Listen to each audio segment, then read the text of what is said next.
Stand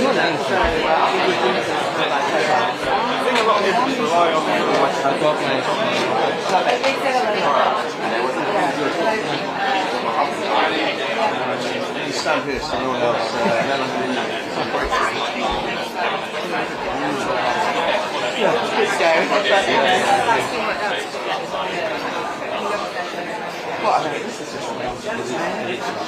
I'll try.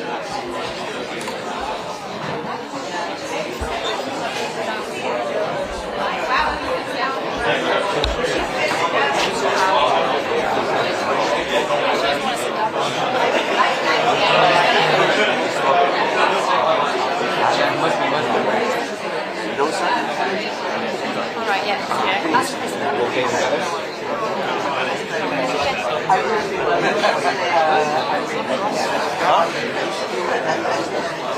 Sorry? Yeah, family. Yeah. I think so. Yeah.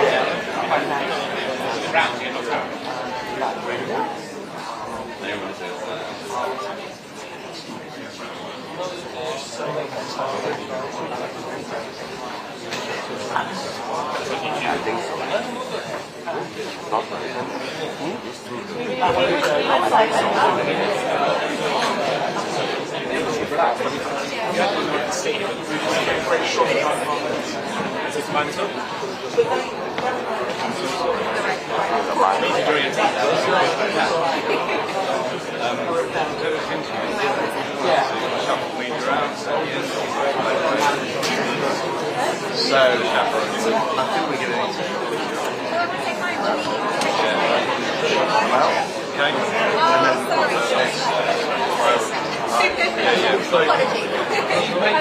Oh, of course, that makes sense now.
They're all big. Constituencies, but it's in a.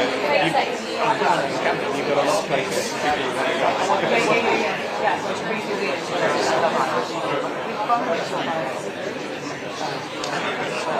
Where the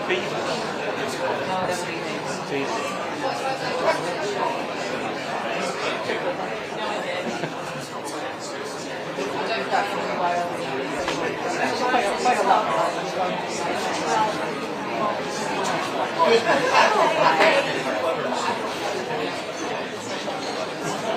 Now we know he is in all. It's a whole practice.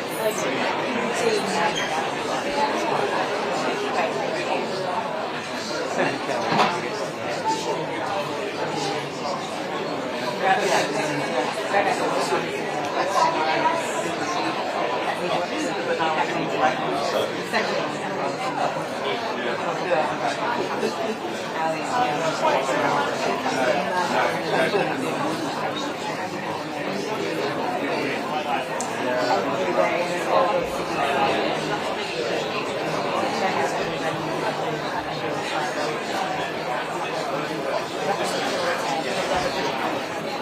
Yes, the preparation is big as an event.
Good morning, my name is Kwame Krayama, and on behalf of the trustees and the executive here at Tate, we just want to say good morning and welcome on this beautiful Tuesday morning. I have to say that we all know that London is a global city. No, actually, let's scratch that. That London is the greatest city in the world.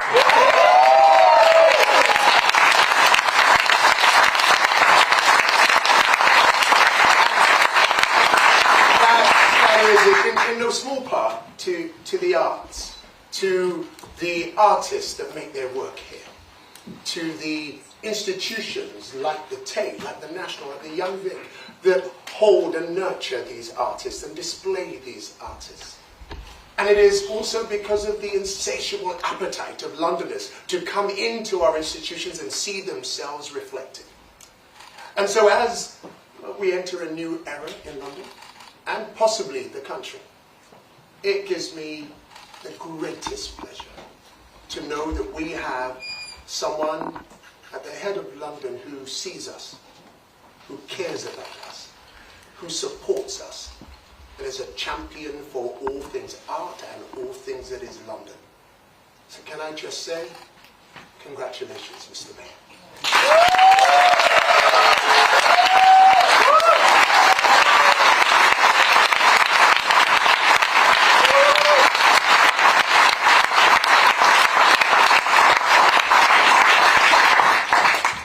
Good morning, everyone.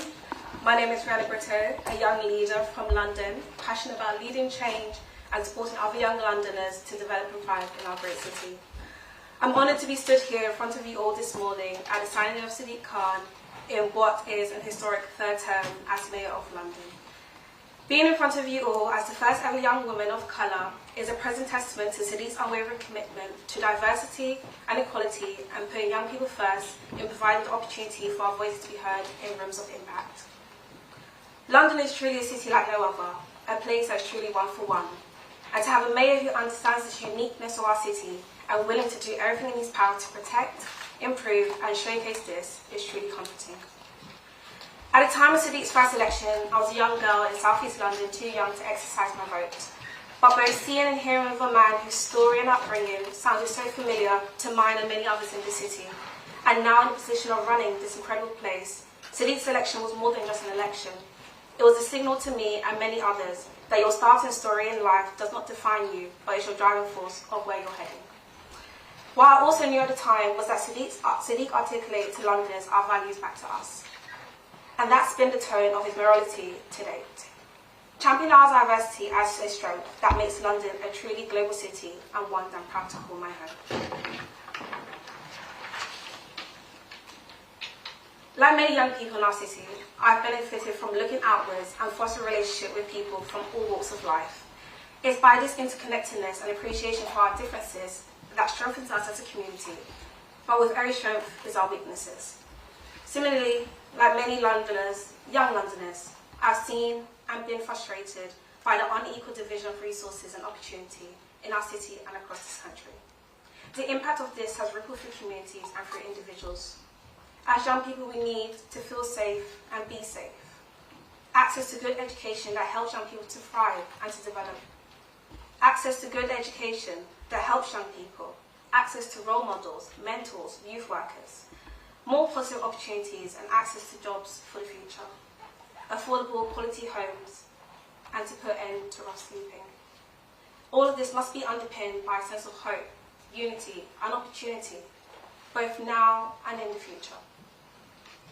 As a senior member of Mayor of London's VRU's Young People's Action Group, I've been fortunate to work with Sadiq as mayor. We ensure the voices and ideas of opinions of young Londoners are at the heart of our approach. He's been intentional about giving young people the space and confidence to hold those in power to account.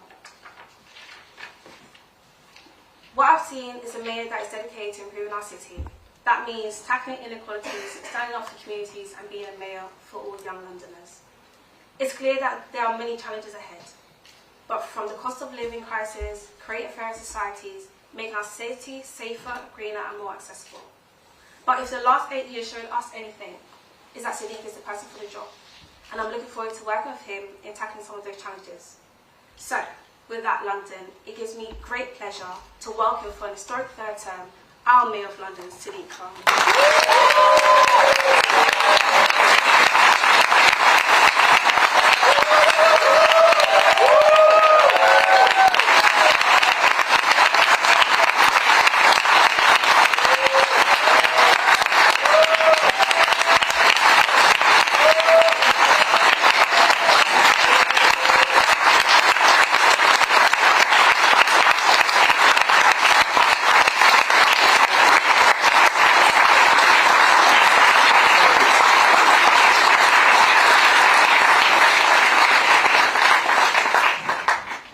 My name is Sadiq Khan and I am the Mayor of London.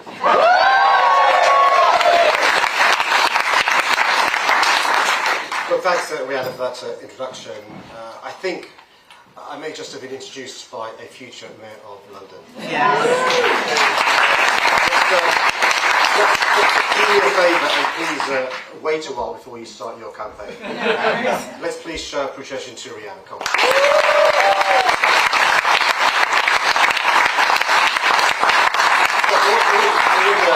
It would be nice to be able to take a moment to celebrate becoming the first person in British political history to win successive victories over Count Bigface. Believe me, he made me work hard for it. By the way, if you need another reason to love London, Count Bigface easily beat Britain first.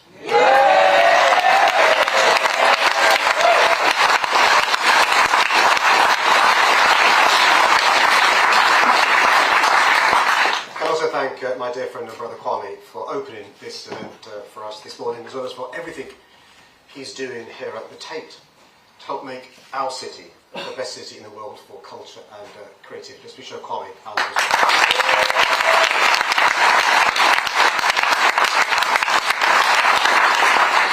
It's great to join you all here at this magnificent venue with a backdrop befitting our beautiful city. The city that has given me and my family everything. I want to thank my family, including my wife Sadia and my two daughters Anissa and Amara, who are here today for their unceasing love and support.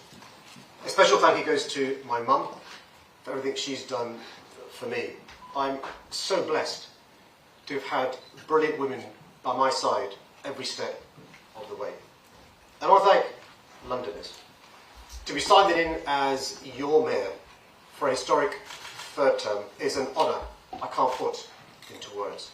You know, a couple of days ago, Donald Trump said that London had, and I quote, opened the door to extremism. He couldn't be more wrong. The truth is, through the results of this election, Londoners have slammed the door shut on his brand of hard right populism. Londoners have said no to racism, no to division, and no to hate. And yes, once again, to diversity, unity, and hope. Whilst I'm overwhelmed with gratitude, you know what? I'm not surprised, because London is the greatest city in the world. Where we are today is a symbol of London's forward-looking, future-facing spirit. You know, the Tate Modern was once Bankside Power Station, a source of the thick black smoke that used to billow into our skies and poison our people, a contributor to the great smog that claimed thousands of lives. Yet today, this place mirrors the social change and environmental progress that defines our city. London is now a world leader in the new green era, a beacon for climate action and clean air, and for openness, inclusion and equality across the world.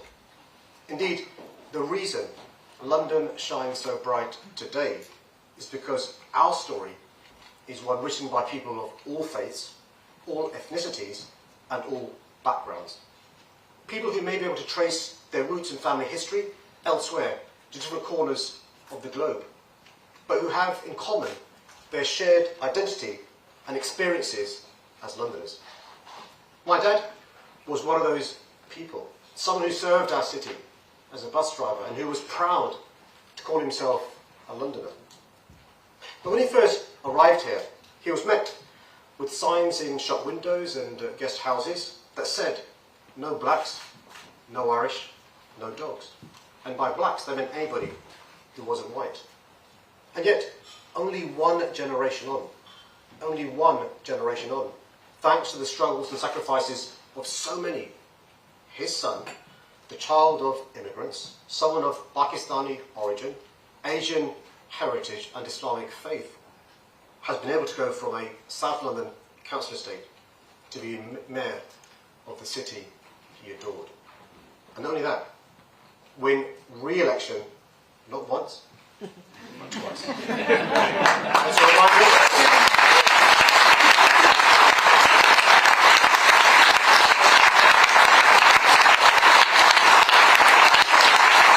Reminder to anyone who needs it that London is special. A city of progress, pluralism and endless possibility. But while we've made great strides over the last 8 years in cleaning up our air, building the low-cost housing Londoners need and making public transport more affordable, I'm acutely aware that these are challenging times for our communities. The cost of living crisis means Londoners are being priced out of our city. Some are struggling desperately to make ends meet. Others can't afford childcare or are delaying starting a family. While government cuts to our public services have shredded the social safety net, made it harder to tackle crime, and led to a rise in the number of people sleeping rough on our streets. It's against this difficult backdrop that the odds today are increasingly stacked against a bus driver's son or a nurse's daughter. That's why my third term will be about pulling out all the stops to give them the best possible chance of success here in our city. From setting up baby banks to aid our children's development at the dawn of their lives, to making free school meals permanent for all our primary school pupils. From working with London's major employers to create high-quality jobs and apprenticeships, to standing up for renters' rights and building more council and affordable housing so young families can put down roots. And from investing to support youth clubs and positive opportunities for young Londoners, to keeping the daily commute affordable and delivering free skills training to those who are unemployed or in low-paid work. Many of you will have heard me talk about the idea of the London Promise, that if you work hard and get a helping hand, you can achieve anything. Over the next 4 years, City Hall will redouble its efforts to be that helping hand young Londoners need to move forwards and achieve their aspirations. We will do our utmost to ensure London becomes a byword for opportunity again. A place where the barriers of class, race and gender are finally broken down, and where ladders of advancement are extended upwards for all. And so today, I'm pledging to make London the best city in the world to grow up in, working directly with young people to help develop new and innovative policies to support them from birth to securing a job, finding an affordable home and feeling safe on our streets. We'll harness the energy, imagination and insights of young Londoners to design positive programmes that work for them, building on the promises in my manifesto, including more funding for youth clubs, better mental health support, and investment in high-quality mentoring to ensure we're truly giving our young people the best start in life. This work will be a top priority for me, alongside bearing down on crime, redoubling efforts to reduce violence against women and girls, reforming our police service, uniting, not dividing our communities, creating high-skilled, well-paid jobs, building the affordable and council housing Londoners need, and working to end rough sleeping for good by the end of this decade. I'm also passionate that London maintains its position at the forefront of climate action and environmental stewardship globally, and I'm pleased to have Mark Watts and the team from C40 Cities here today. We've already made significant progress cleaning up our air, with the introduction of the world's largest clean air zone. And now we'll go even further, putting air pollution filters in primary schools, protecting and enhancing our green spaces, and delivering a 100% zero-emission bus fleet by 2030. We'll also continue planting more trees and clean up our rivers, including the Thames behind me, in the same way we've cleaned up our air. Let me end by saying this. Today's young Londoners are our connection to a time our generation would not see. And it falls to us to leave them a better city, a better world. All this work to support, nourish and sustain the ambitions of our young people is about creating the environment and conditions for Londoners to grow, flourish and thrive. It's about creating a fairer, safer, greener and more affordable city, one where everyone has a stake and the opportunities they need to get on and get ahead.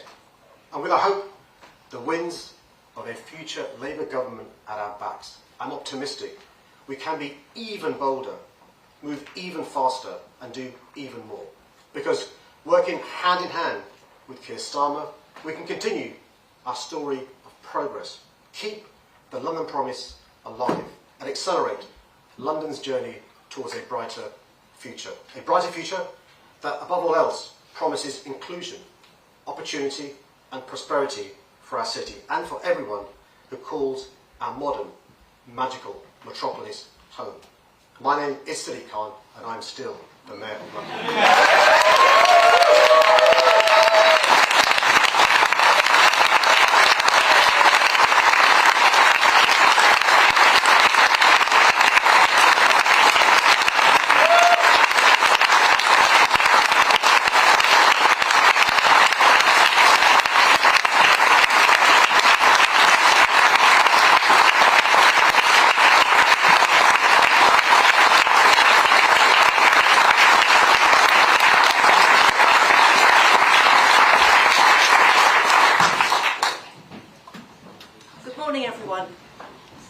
I'm Mary Harpley, Chief Officer at the Greater London Authority.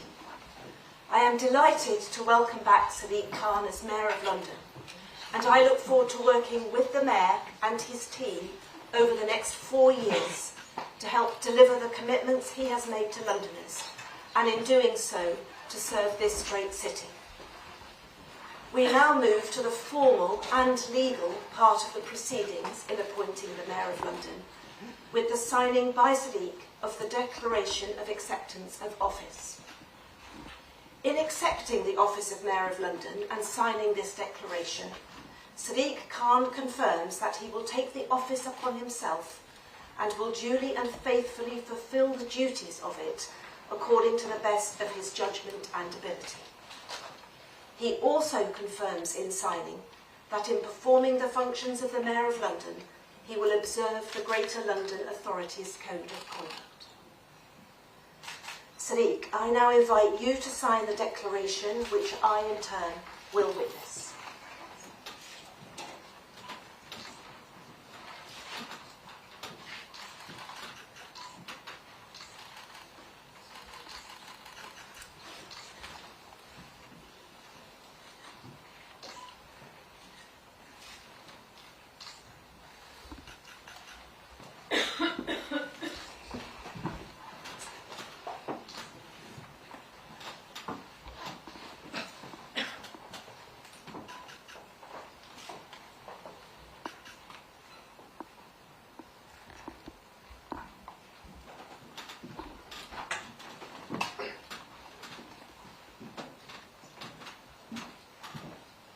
Thank you. So that is the Declaration of Office signed, and with that, I close this morning's very special event. Thank you very much.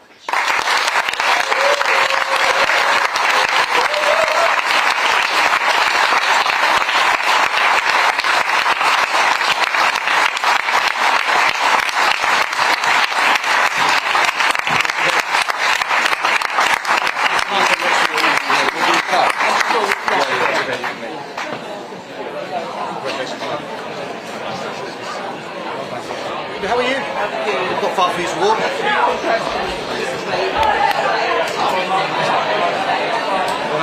Okay, we can move in a minute to the fifth floor. We're going to do this on the fifth floor.